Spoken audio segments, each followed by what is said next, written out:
We will start with the Pledge of Allegiance.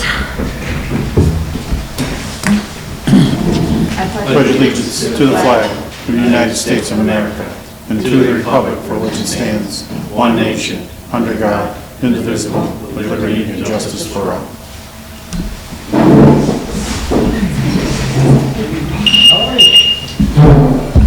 I'm thinking we'll have a bigger crowd than this. Easy, Chief.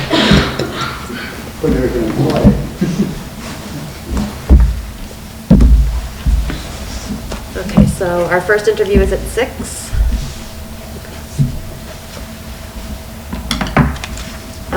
Do we want to talk about how if we want to divvy up the questions, if we want just one person to read them all, knowing that they've all got to be read the exact same way to each candidate? And sorry, I'm keeping my mask on because I have a cold. Okay, I think we just kind of pick what questions you want to ask. I think we all should be asking questions. That's what I'm asking. How do we want to do this?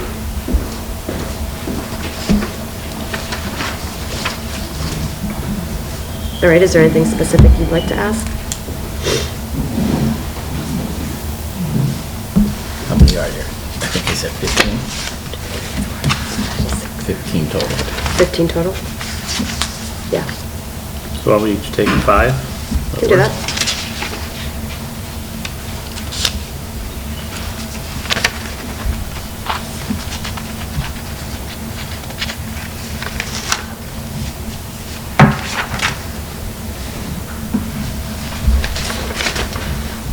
You want to just kind of, do you want to do like 1, 2, 3, 1, 2, 3, or you want to do like, you do 3, I do 3, Rick does 3, then we kind of, then go 2 and 2 or something like that. Give me 1 second, just numbering. Just so that there's some type of order to what we're doing.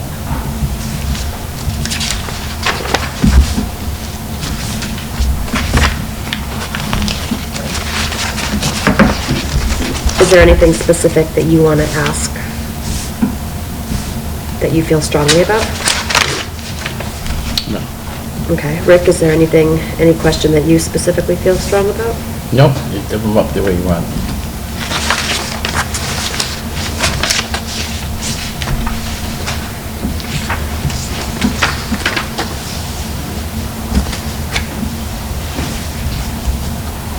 Then do we just want to each take a page?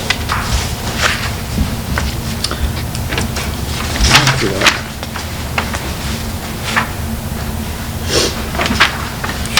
Okay. You want to take the first page for 1, 2, 3, or 1, 2, 3. You want to do that? What are we doing, 1, 2, 3, or are we He'll take taking the a first page? page, I'll take the second page, you take the... Take the third page? Third and fourth, because there's one Yeah, it's question just on the one fourth. question. You want to do it that way? Sure, I'm fine with that. Works for me. We'll go right down the road. You're starting off, Jen? Glenn's starting off.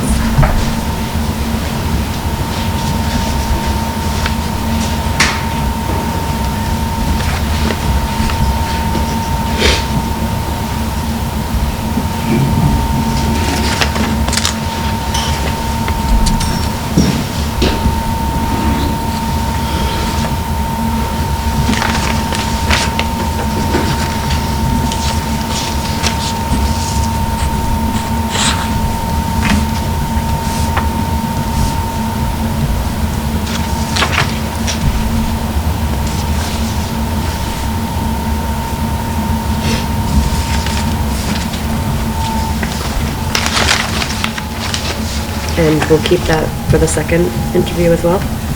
Yes. Okay. Why not?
All right, do we have anything else that we want to talk about before he gets here?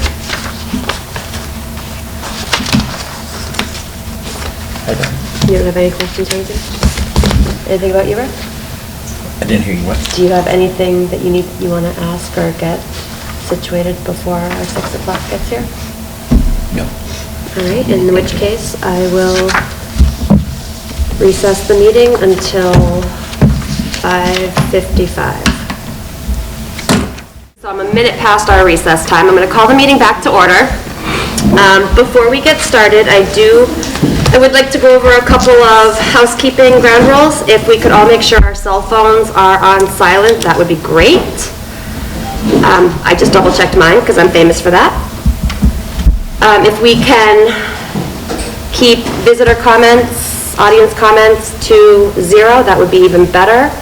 We'd like to hear from the candidate, and then after, if you guys would like to talk in between candidates, fair game. That being said, hello there. Hi. How are you? Good, thank you for having me.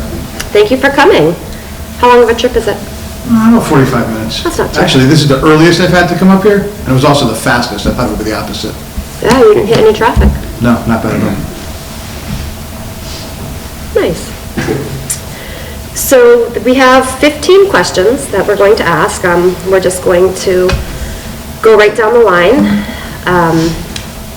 answer them as honestly and thoroughly as you can. Sure. Sound like a plan? Yes. All right. Scott, just so everybody knows, we kind of introduce ourselves first. I know we kind of introduced ourselves when we came in, but just for, my name's Glenn Sexton. I'm Jen Sola. Rick Bollier. Nice to meet you all, and again, Yep.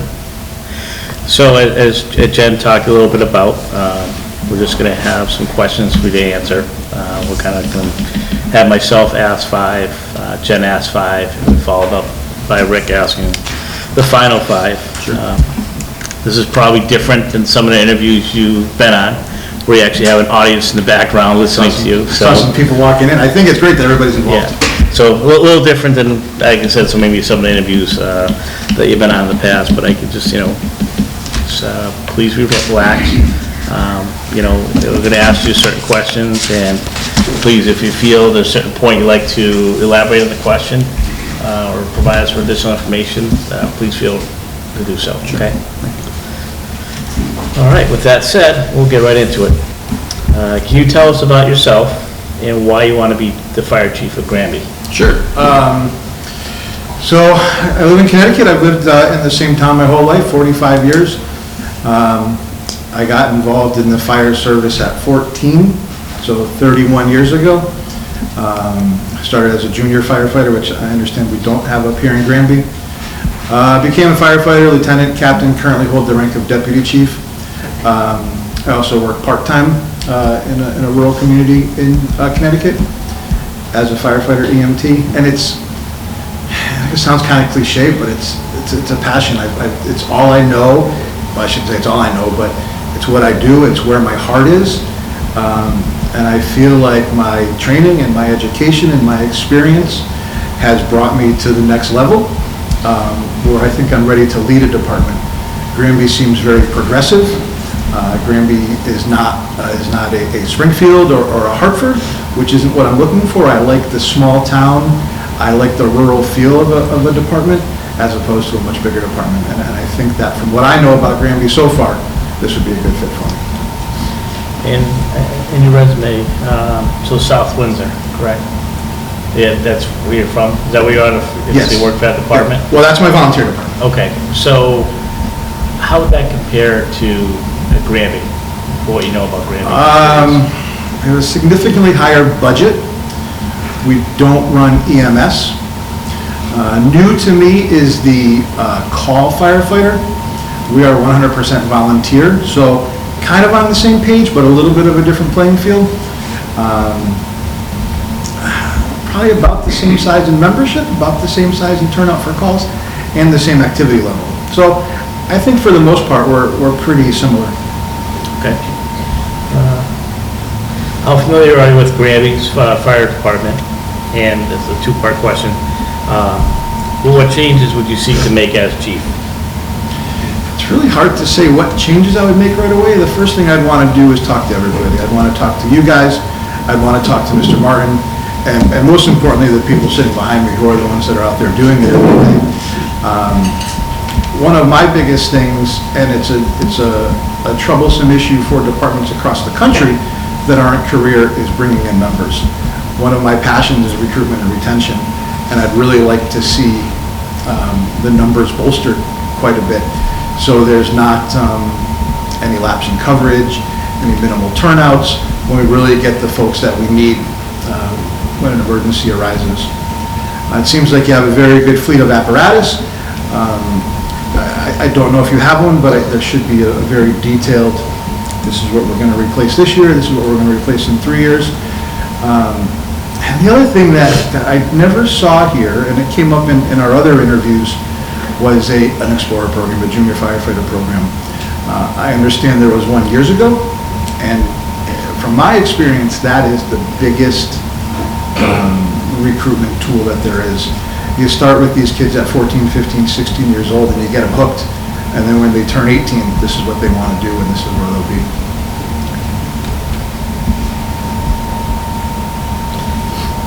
So you brought up recruitment. What are some of your suggestions how to increase recruitment? I think it's all about marketing. It's how do we portray ourselves to the community? How do we encourage these people to come? What kind of benefits can we offer? We are dealing with a generation that asks, what's in it for me? So let's find out what's in it for them. Let's teach that to them. Let's encourage them to come in and give back to their community. Social media, I do see the Granby Fire Department has a social media page, Facebook, and it's active, but does the public really know that we're recruiting new members? That should really be known. We could put up flyers, and then more than just recruitment, it's once we get them in the door, how do we keep them? What can we do to entice them to stay? And it's more than just going to fires and writing ambulance calls. How do we involve the families? How do we involve the kids? Once we get them in the door, we need to keep them. How would you plan to assess the strengths and weaknesses in the department? And how long would you anticipate this process would take? I think we'd be assessing two separate things, right? How does the department function off the fire ground, off the scene of an emergency? How does the call department and the career department work together? That would probably be sooner. But the other thing that we need to address or assess is how is the department operationally, right? How do they function at the scene of a fire? Are they competent? Do we need to train on this? I like to follow a needs-based training. So we have a fire, and let's just use the example that people are having trouble raising ladders. So that's what we're going to do. As far as the other side, you need to talk to people. It's the senior people in the firehouse who can really give me the information as to how everybody works together, and watch. Just watch and listen. You can learn so much from just sitting in the back of a room, hearing people interact with each other. It's hard to put a time frame on it. I would think a month or 2 or 3 for that end of it. For how do we do on the fire ground? How often are there fires? And that's the harder one to put a time frame on. Okay, thank you. What type of leadership management style do you have, and what do you believe are the pros and cons in your style? I think I have a transitional leadership style. I'm going to talk to somebody and ask them to wash the fire truck in a whole lot different tone than I'm going to tell somebody to rescue the woman off the 3rd floor or cut a hole in the roof. I'm empathetic, certainly empathetic, but that can lead to the members being complacent, right? So as important as I feel that it is to be on a personal level with them, we really can't be friends per se with them. We all go to everybody's wedding and we're there when everybody has children, but there's also the business that needs to be met. So when you become too empathetic and become too social with them, it can lead to favoritism and nepotism and potentially cause issues. Okay, thank you. How would you measure your own performance at work? If I had to review myself? Yeah, so you're your own supervisor. How would you review yourself? Sure, I would give myself a 90. I just kind of shot from the hip with that number. Nobody's perfect.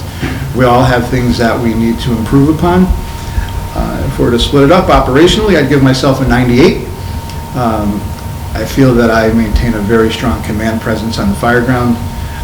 My orders are clear, direct, and concise. I have the respect of the people underneath me.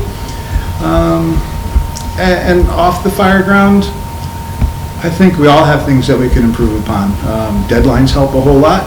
When something needs to be done by the 1st, then it's done by the 1st. But if it's kind of a loose-ended thing, maybe it gets pushed off to the side a little bit.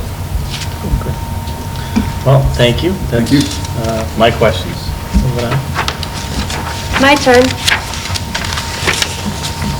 So what was the last piece of constructive criticism you received professionally, and how did you react to it? The last piece of constructive criticism I received. We had a fire not too long ago that I was the incident commander of, and a peer, an equal, same rank, is an officer in a department in the southern part of Connecticut, one of the best firemen that I know, and he's also in charge of our training division. After the fire, he kind of pulled me aside. He's seen a whole lot more fire than I have. After the fire, he pulled me aside and he said, listen, you did great, but you didn't do A, B, C, and I think it was provide a certain amount of updates to the dispatcher so everybody was aware of what was going on. I enjoy constructive criticism. That's how we all learn. But it has to be portrayed in a manner where it's not condescending. So I'm very open to it. Thank you. What do you expect from your supervisors and officers as it relates to their position? Accountability. I would imagine that each officer, each supervisor has some sort of a job description, and they need to follow that. But most importantly is an open line of communication. If there's an issue with somebody below them, then it certainly needs to be made its way up to me. If there's something that I'm doing wrong, back to that constructive criticism, I want to hear about it. But if I can't communicate with the people below me and they can't do the same with me, then there's some issues that we need to talk about. That's solely the most important part. There can't be any filtering of information. Okay, thank you. As chief, you realize that there may be members of the command staff that lack the qualifications or experience and/or are not performing to the expectations of their rank. What steps do you take to ensure the department has the right people in the right positions? So if they're not, so it's kind of a two-part question, right? The first part is if they're not trained to the level that they should be, I'd like to work to find them that level of training. Perhaps the traditional Saturday afternoon class doesn't work for them. Let's see if we can find them a class elsewhere. But it's important that we work with them to get to where they need to be. As far as their performance, they're not doing as they should. I really want to know why. Before I react, before I take any action, I want to sit down with this individual and find out what is going on. Is there a reason that they're not performing to the level that they should be? Maybe they have an issue at home. Maybe their struggles at working their full-time job are taking up too much of their time. And then come up with some sort of a plan and set some expectations, make it very clear what I expect of this individual, and also offer that person any help that I can give them to achieve those goals. What would be your main focus in the first year as chief, and how would you accomplish that? Good question. I think it goes back to the original question about the evaluating the department. It certainly wouldn't take a whole year, but I really want to see where the department is. How do we stand, and what do we need to do to improve? Once that is done, obviously, personally, I would want to build a relationship with the three of you, find out what it is exactly that you expect of me, and work on myself to maintain or meet those goals. Training is a huge thing in my mind. We're sending these people into burning buildings or any sort of hazardous condition. We need to make sure that they're trained to where they need to be to safely handle that incident.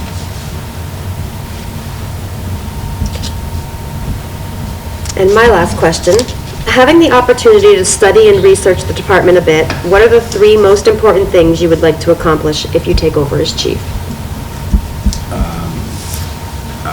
Again, back to recruitment. Let's bolster the numbers. Let's make sure we have that full turnout. I did see that there are some vehicles that are due for replacement.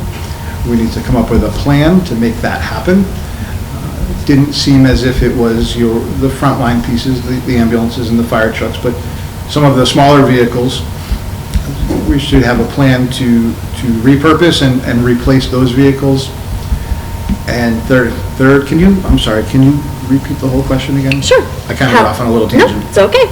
Having the opportunity to study and research the department a bit, what are the 3 most important things you would like to accomplish if you take over as chief? Okay, so we have the recruitment and we have the apparatus. Once I evaluate the training program, I'd really like to dive into that and bring in some really top quality training. Start off my first year with the membership excited about what we're going to do and engaged. Thank you.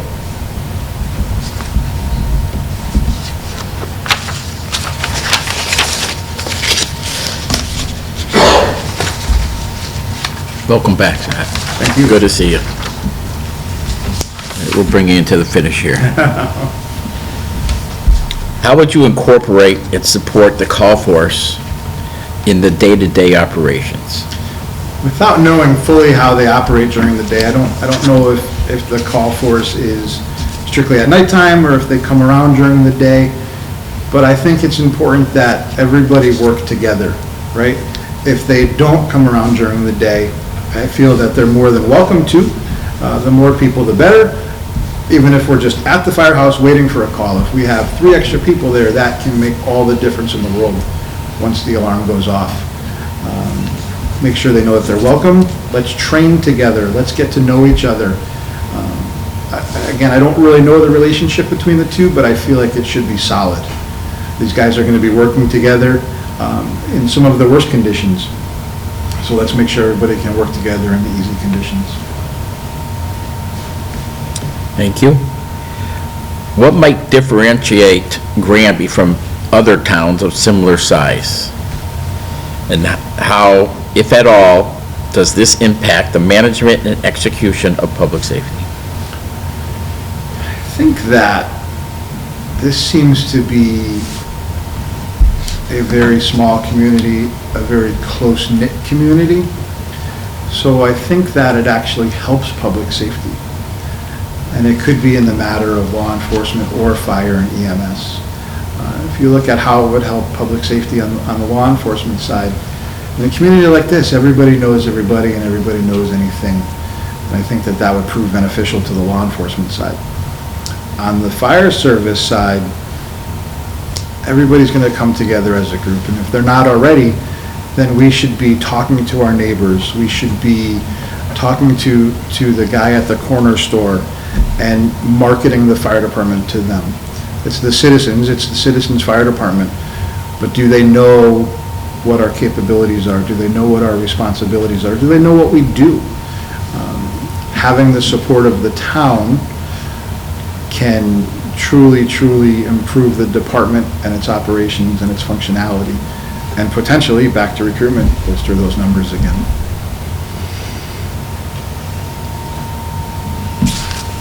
If there's no extra money in the upcoming budget, what can you do as chief to make any necessary changes in the department to enhance the services we offer now? Do you see us being able to expand? Do I see the department being able to expand? Yeah. I don't know that I know enough about the department to answer that question just yet. I think that we can always improve. I don't know about expand without some capital funding. There's certainly revenue that comes in from the EMS side of it. Again, I don't know how the budget really works and where that money goes.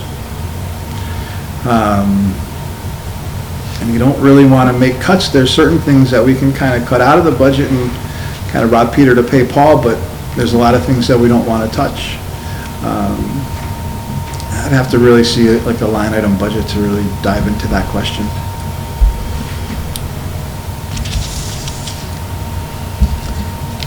Okay, the next one's a little long, so if you need to hear it again, just Sure. ask him. Okay.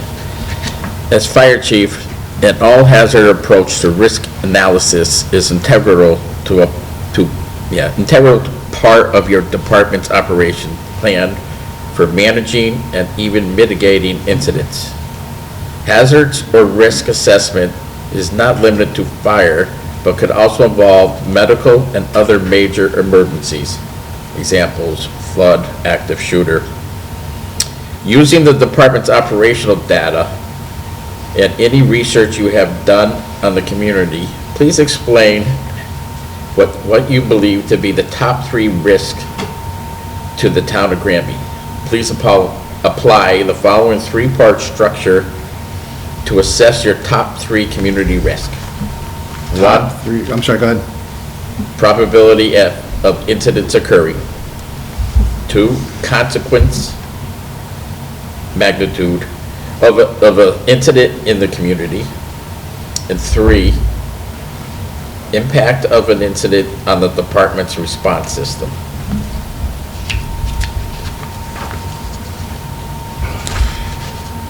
I think we're currently working through one of them as we speak. Is it gone? Is it going to come back? We don't know. But any sort of a COVID resurgence is a hazard to the community and to the department. An uptick in COVID cases is going to really burden the EMS side of the house, and a few sick members is really going to limit our operational capability. Did you want to know how I would handle that, or you just want to know what I think it is? Sure. In relation to COVID, I think it's important that, again, not so much now, it seems like it's hopefully a thing of the past. Everybody needs to, right, so let's make sure that it's only the same 4 or 5 people together in groups every time, shifts. So one person isn't infecting the whole department, and really break it down into groups. I think that active shooter is a hazard anywhere. I don't know if there's any sort of tactical EMS training that's taken place, but that's something that's out there. And we can partner with local law enforcement to do that. And obviously mutual aid partners, it's not something that the town of Granby is going to be able to handle by themselves on the EMS side. Knock on wood, never happens, but we're going to certainly need more than one ambulance.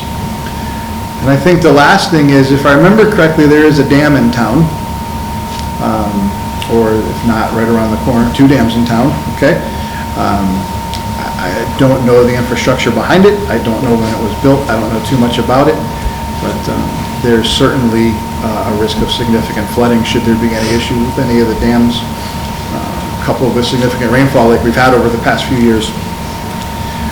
And that's really planning, that's working with probably the Army Corps of Engineers and the Town Engineering Department to really determine where the floodplain is going to be and where this water is going to go, and have an evacuation plan in place for the people who reside in that, and an operations plan for us to operate should that happen.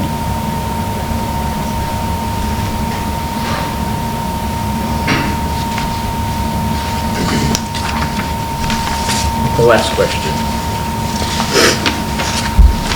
Who's your favorite last leader one? And why? Who's my favorite leader? Yep. Colin Powell. And why? Listening to him talk, he's all business, but he speaks in a way that he gains the attention of his followers. He has that followership, had that followership of everybody underneath him. Clear, concise, direct, just so well spoken, 100% honest, and he really, really gained the followership of those below him. Just listening to him talk, and he has book after book of leadership traits, and this is how you should act, and this is how you should be. Phenomenal speaker. He was truly someone, when I first saw him speak, I said, I want to be like this man.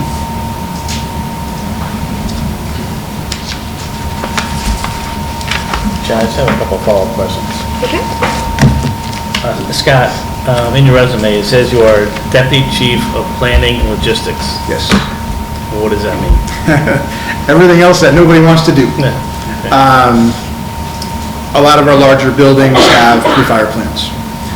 This particular set of engines goes to this assignment, this particular set of engines goes to that assignment, and more so, what are they going to do if there's no command set up when they get there? Right? What are their first couple of plays going to be? I'm the department's quartermaster. I'm responsible for turnout gear and uniforms, about $125,000 in my budget for that. I manage our junior firefighter program. I'm the liaison to the emergency management group in town, I helped design the town's EOC. Anything related to fire reporting. We're currently in the process of switching over to a new software. So it's kind of a whole gamut of things. Is there more than one deputy chief or just one? So we have a chief, an assistant chief, and we have 4 deputies. 4 deputies, yes, okay. And one of my last questions. You're currently attending Southern New Hampshire University Yes. for business management. Where are you in that degree? 25%. Okay.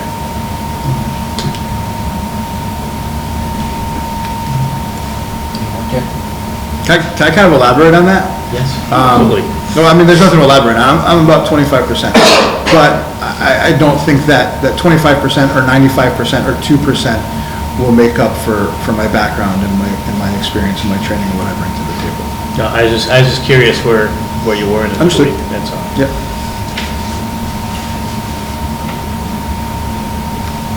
And I would say too, is there anything you feel that you want the board to know that you You're haven't? stealing my thunder. I looked over and saw it. I'll leave it to Jen that I don't. Basically, do you have any questions for us? Yeah, I think they're pretty traditional questions. Seems like this is the last step in the process. Is there a time frame moving forward? This is the last step in the process. You Okay. are correct. Our time frame is fairly condensed. I think last time I asked that, I was told a year ago or something like that. Our time frame is fairly condensed. I personally hope that our board has a decision within a week. Okay. And when are you looking to have this person in place? A year ago. Fair enough. The employment, is it contract? How does it, obviously not union contract, but some of the, leadership level are usually on some sort of a contract. Our fire chief is a contracted. Okay. I don't think I really have any other questions at this point. I look forward to the opportunity to hear from somebody soon. Is there anything, I'm sorry, Jen. Is there anything else you want to tell us about yourself or about what you bring that we may not have covered? Any questions? Again, I think it's all in my background. I don't know who I'm up against. I don't know that I'm the best person for the job. But I can tell you that you're not going to find a passion for the fire service that's sitting right here right now. 30 years is a lot of seeds and donuts. Well, thank you. Thank you. Appreciate that.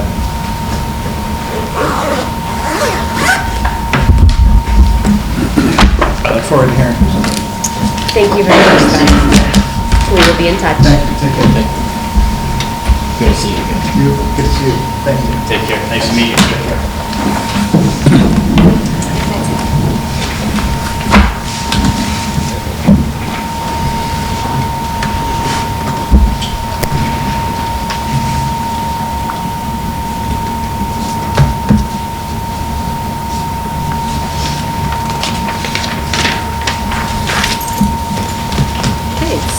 6. That went quicker than I anticipated.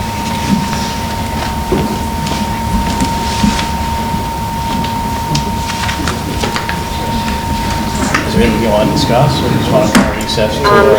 I would like to hear both candidates before I even formulate discussion. So I will recess this meeting until 6:55. 6:55, and I am going to call us back to order. Just a reminder, if you had turned your cell phones on, make sure they are on silent. We are going to be starting our second interview of the night.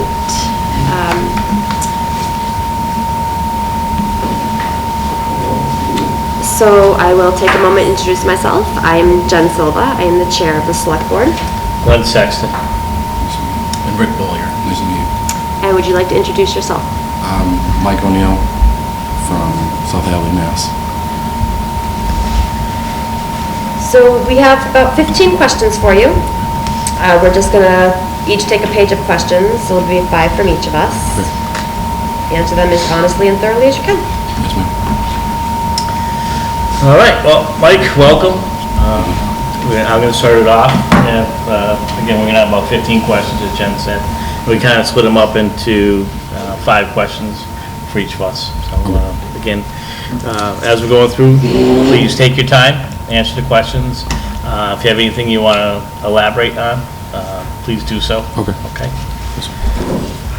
Can you tell us about yourself, and why do you want to be the fire chief of Granby? My name is Mike O'Neill. I've been in the fire service for the last 13 years, 11 of which have been full-time at a neighboring department, South Hadley Fire District Number 2. The reason I want to be the fire chief in Granby, it's a similar department to the department that I operate in now, and we work very closely in mutual aid agreements.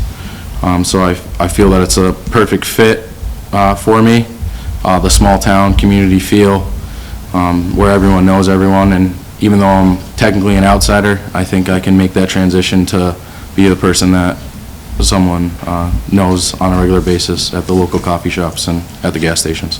Right. How familiar are you with the Granby Fire Department? And with that, what changes would you make as chief? The Granby Fire Department is a combination department with 6 full-time firefighters. They run an ALS ambulance service, which is staffed right now 6 a.m. to 6 p.m. and then at 6 p.m. goes to per diem. I know that there has been staffing issues with the ambulance, so that's something that I would definitely, moving forward, change, because the taxpayers are asking for, are paying for an ALS service, and they should be getting that 24/7. Other changes I would make is training would be a top priority. Training is huge in the department I come from. I'm one of the training officers, and we train 4 times a month. Mostly 3 fire and 1 EMS is included in that every Monday. I also would start up the mentor program that was started way back when I first got on South Hadley. Granby was what we mimicked our mentor program off of, and I currently help run our mentor program, and I wouldn't be sitting in front of you today if I didn't have mentors that are in this room that helped me get to the position that I'm in today. Let me ask you, Yes, sir. what do you mean by a mentor program? Because there's different types. I think of mentor program, someone when they first come on, and then a mentor program as someone's been working throughout the years, having a mentor that kind of brings you along, you know, where you may have a captain that works with the lieutenant to make sure that that person has the opportunity to. Yes, so it would be across the board. So you'd have a mentor for a new firefighter, and then you'd have and work their way up. Most of the time, it would, in the current department I'm in, is a full-time firefighter, just because they're there 24/7. And then officers would be mentors too, to get senior firefighters that want to become officers up in that role. And then I would be hands-on with that mentor program as the chief to push it forward to set someone up for future success as a chief, or whether it be in Granby or another department, and to set up the officers in the department for success. How do you plan to assess the strengths and weaknesses of the department And how long would you anticipate that process to take? I would do it in the first 30 days, I would assess the department to see our strengths and weaknesses and see where we would need to start as a basis to move forward progressively as a department as a whole. And then I would do 1 month, 3 month, 6 month, 9 month, and 12 month, a year of goals that we're going to reach in those time periods. And it would be both looking at fire and EMS. It wouldn't just be strictly fire or strictly EMS. They're a combined service that the town provides.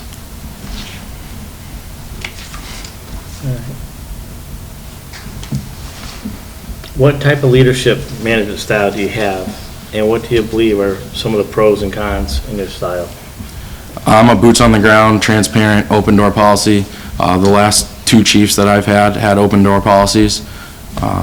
I can always be reached, even in my current position as a lieutenant at South Hadley. I can be reached at any time, any time of the night, if you ask any of my members. Pros and cons to that, maybe I stick my hands in something a little bit too much and not let other people do it, but that's something that I can control myself and bring the reins back in. But I also think it helps to show that the chief's willing to get down and dirty with the men and women of the department.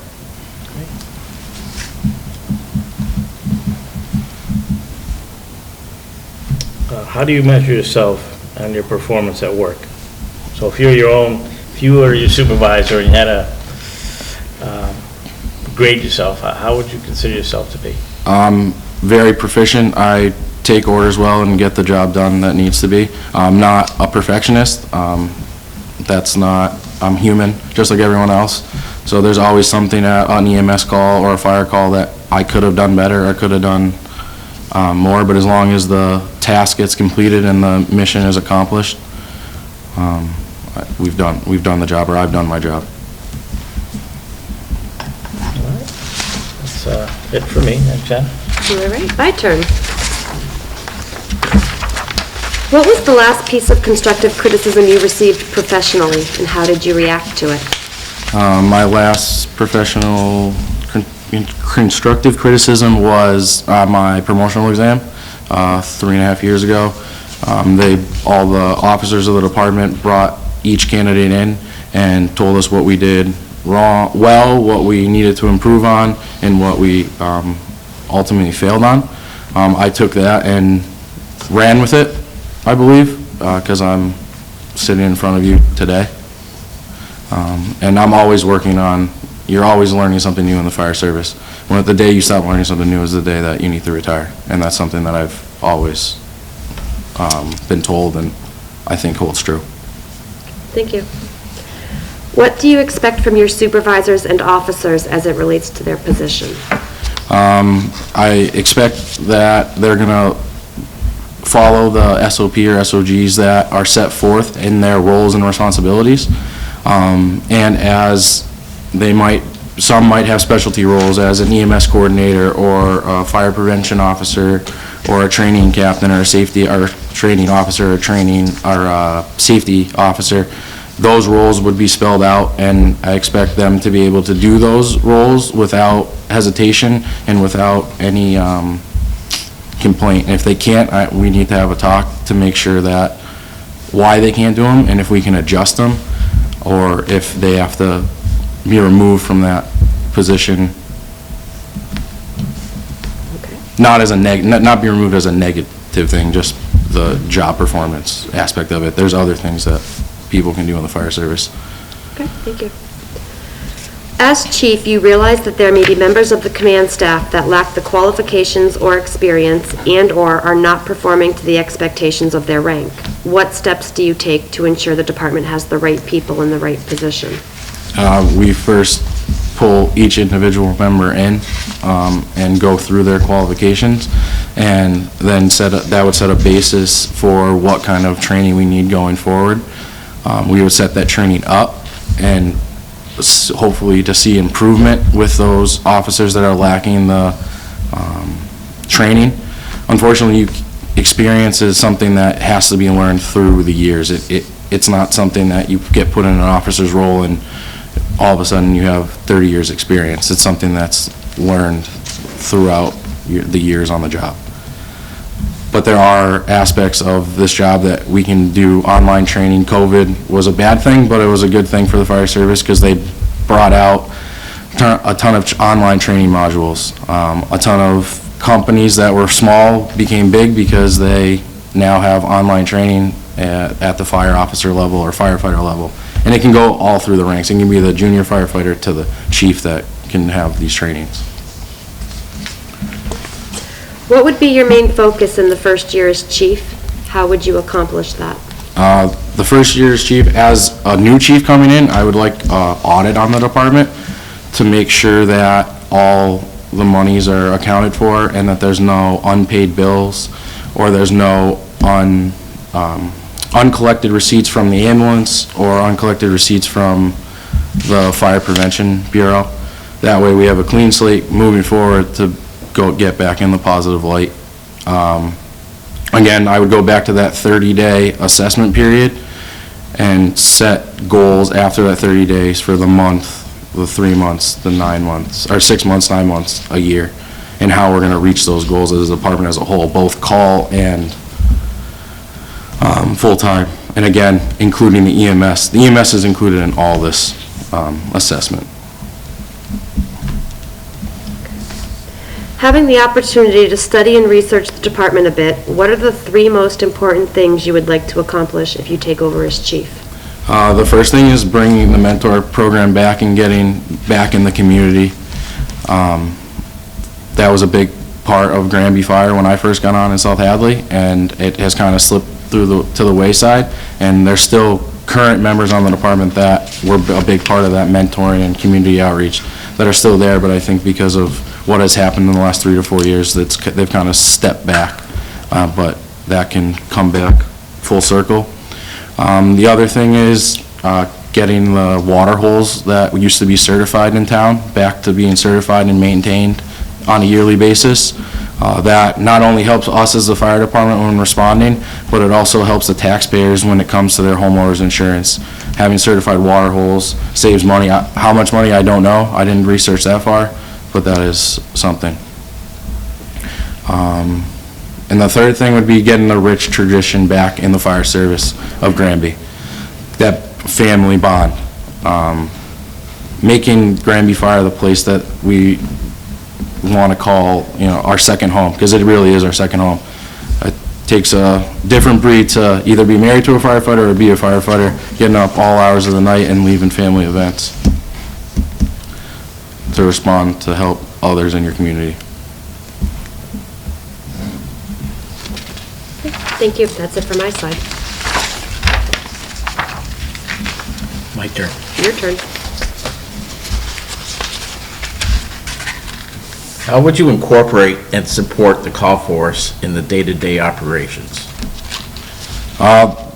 Without the call force, the fire department's nothing.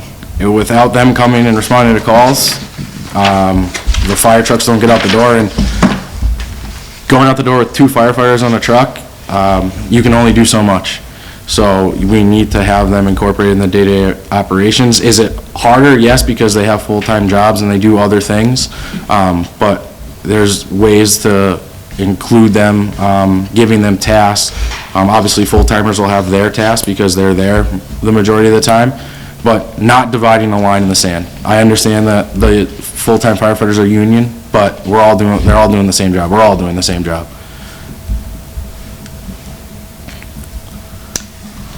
What might differentiate Granby from other towns of similar size, and how, if at all, does this impact the management and execution of public safety? The main thing is that Granby does not have hydrants in the bulk of the town, so that the operation on firefighting changes strategies and tactics in a non-hydrant area. We have to bring water into an area to be able to do fire suppression. Can you repeat the question again, Rick, or read? Okay. What might differentiate Granby from other towns of similar size? And how, if at all, does this impact management and execution of public safety? Well, being a combination department and relying on call members to respond during the day, during the week, that's a huge national issue, not just on the local level.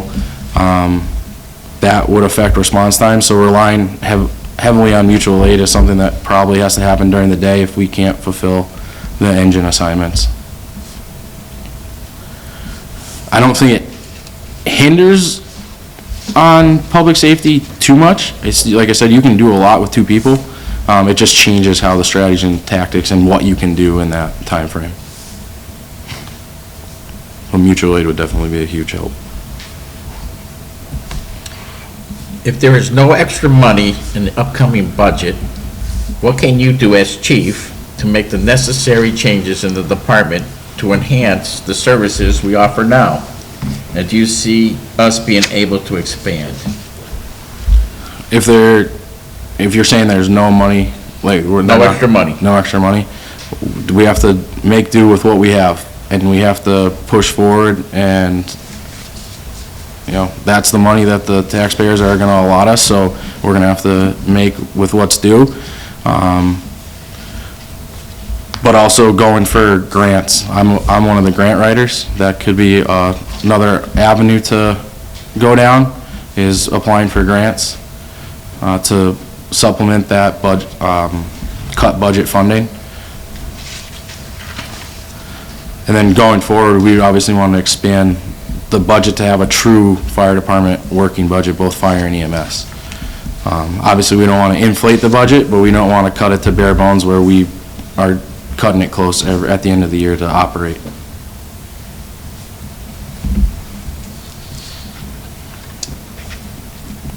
You all set?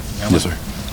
As fire chief, an all-hazards approach to risk analysis is an integral part of your department's operational plan for managing and even mitigating incidents.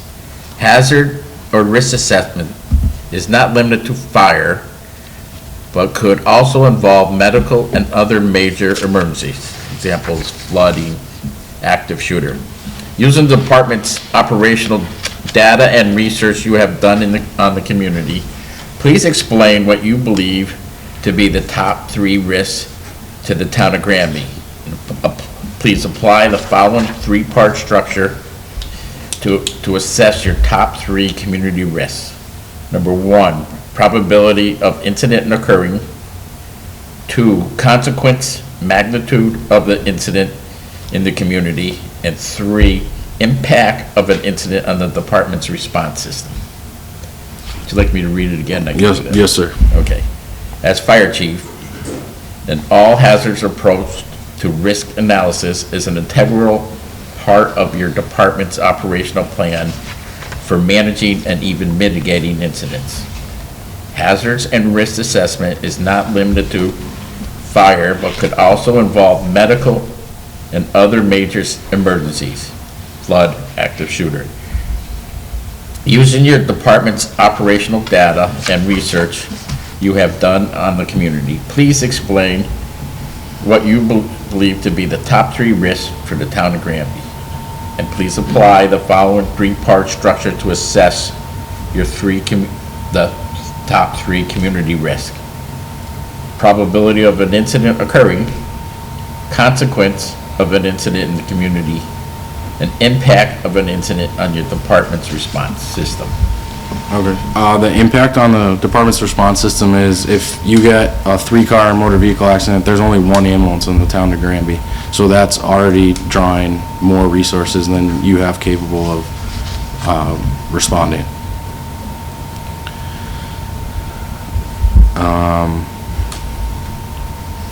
Us having a fire in a non-hydrogen part of the town impacts how we respond to a fire in the town, in that part of the town. Probability of the incident occurring? Probability of the incident occurring, examples were flooding or active shooter?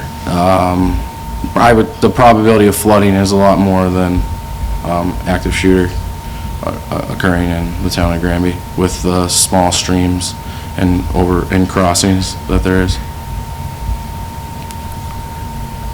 And the consequence or the magnitude of an incident occurring in the community? Consequence or magnitude? If a flood, an active shooter does happen with. We have to divert all resources to that incident. If it's an active shooter or a flood, you're going to divert resources differently on the SOPs and SOGs of the department.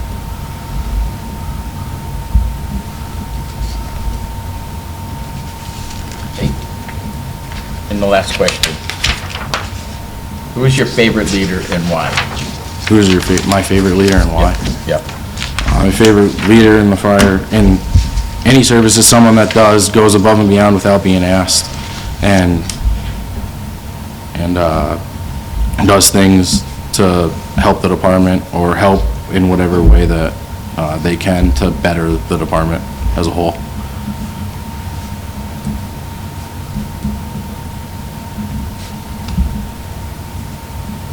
Follow-ups?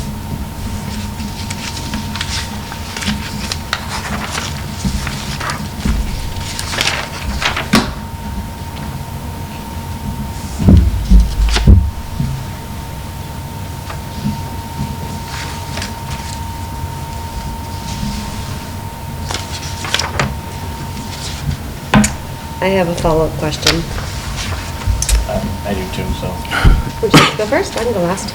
Sure, if you don't mind. Actually, I have a few follow-up questions, Mike. First of all, you talked about a budget, one of the questions, and what is your experience with creating a budget or working with a budget as far as a department? I've been part of the budget process for the last 7 years in South Hadley. The last 3 years, I've been tasked with certain parts of the budget to manage, and then being the person that writes all the grants for the department, I have to budget and manage all those grants. And I pay the bills for purchasing that I do. That's part of the budget process that I'm part of. And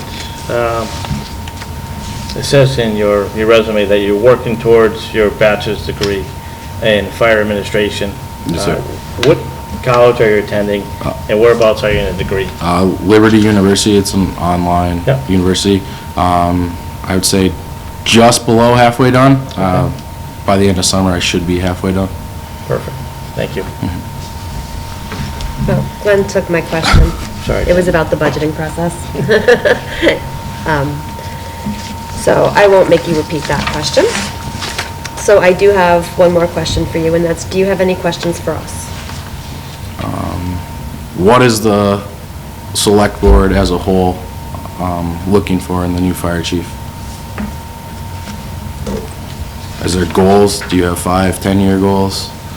Do you have 6-month goals? Well, I think we have, I know, and speaking for myself, and I'm sure as the other board members, I think there's some short-time goals that we want, but also some long-time goals. I think our short-term goal is someone that's going to get in there and really, if you will, take charge of the department in a leadership role, and really spend some time with the outgoing chief and understand where the department is at that particular time, and really have an action and a plan to move forward with that. And some of the things that you talked about and you brought up, evaluating how the department's doing and kind of looking at that, and you deciding what you need to help the department grow, but also have it be efficient, but also having that place. I think you talked about where someone wants to come and spend time, someone enjoys being there, enjoys being that firefighter, things like that. Okay. I agree with Glenn that we are looking for very short-term goals, like immediate. And then you've got your 3-year, 5-year. One of mine that I had mentioned was that I am looking for a chief that can bring tradition back. and can bring back a sense of family and community. That is something that's important, and it's something that's missing.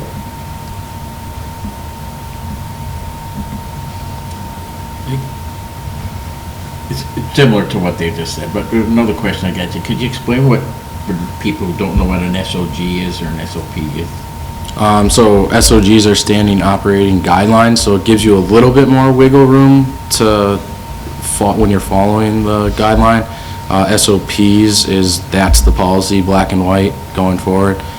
So just an example, our COVID protocols are SOPs. We follow those from A to Z, and we don't hinder from them.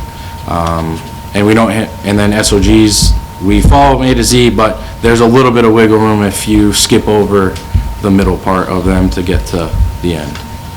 So who uses the SOGs? The dispatcher?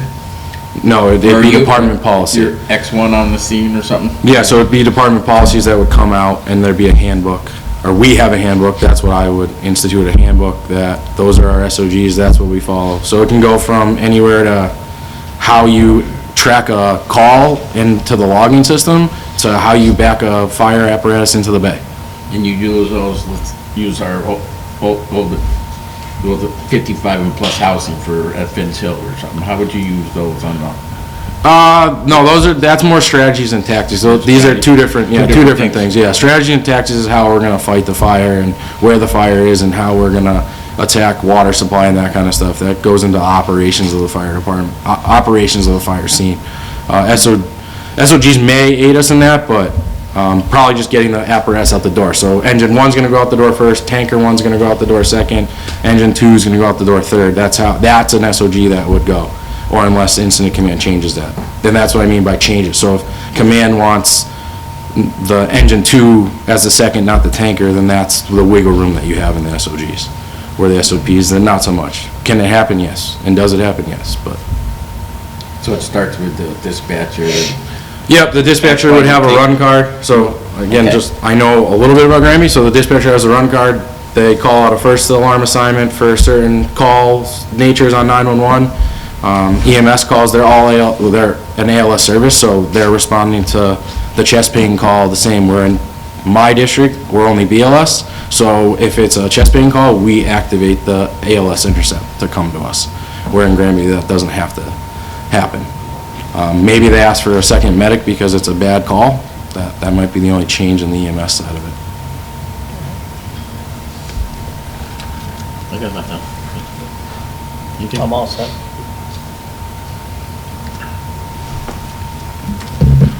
Is there anything that you would like to tell us about yourself that we haven't touched on? I think it's more of a statement.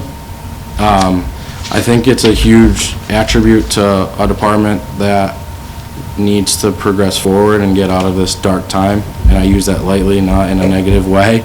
But someone that's a mutual aid partner and that is young like myself, that has longevity for the department, to make those changes. The changes that need to happen, or I think that need to happen, don't happen over a 3 to 5 year period. There would be quick changes, but I think it's a progressive change to get the department righted, the ship righted, and the department going to the top department that it used to be back when I first got on. Granby and District 2 were in the top 5 of combination fire departments in the state. And I believe, knowing the town, knowing the response, and only living 4.7 miles away from fire headquarters, that's a huge attribute, because I don't need to learn and meet all the mutual aid chiefs. I already have relationships with them, so I can hit the ground running on day one. Thank you.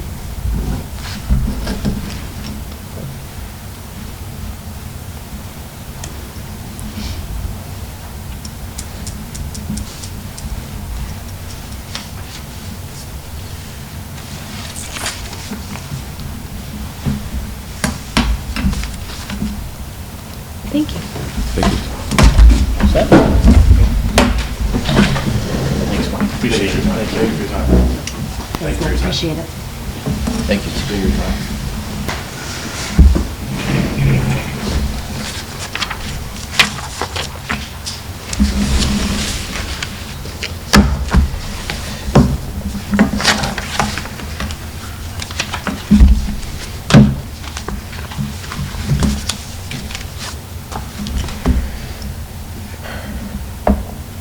It's a lot of information to take in. Yeah, I actually have a recommendation. I'd like time. If, I know for myself, I'd like to actually go back and watch this, because I know when you're taking notes and you're asking questions, sometimes you miss what people are saying, and I think this is an important position. So for myself, I'd like to have the opportunity to go back and watch this and kind of really have the opportunity again to listen to the candidates and their answers to the questions that we asked before moving forward. I'm okay with that. Being on the search committee, I've heard a lot from both of these candidates, so I'm happy that you guys want to take that under consideration, review it. So do we want to revisit this at our April 4th meeting and with our decision? Do you think that's enough time? Yes, I believe so. I just want to think make this is sure that you the have, opportunity. No, and I think that'd be, you know, we set some time aside for, on our agenda, that we can really dedicate to it and talk about it and discuss it. And maybe even at that time, come up with a decision. okay.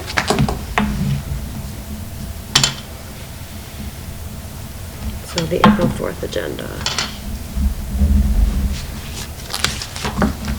And I would ask too, with that, maybe Chris can keep our other tasks at Light? hand on that agenda light for that evening, sure.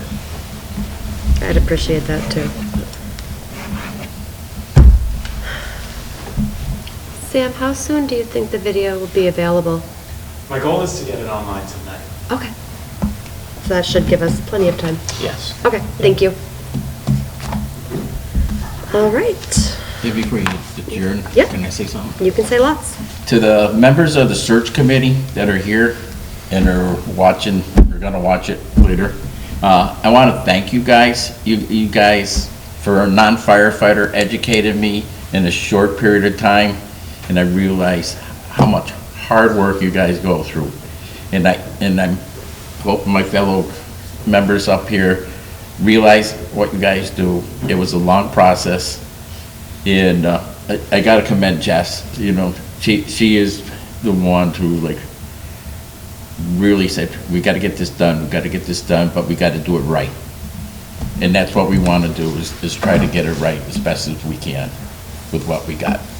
So, thank you guys. It was a great learning experience, and hopefully we can make the right choice and get it going. Thank you. And if you guys don't know who's on the committee in the back, I'm sure most of you firefighters do. I mean, they worked hard. They took it seriously, and they weren't joking around about this. So I'd like to thank you guys, and again and again, and hopefully we won't have to do this again for a long time. Thank you. All right. Is there a motion?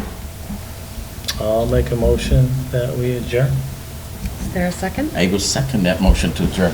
Is there any discussion regarding that motion? All in favor? Aye. Aye.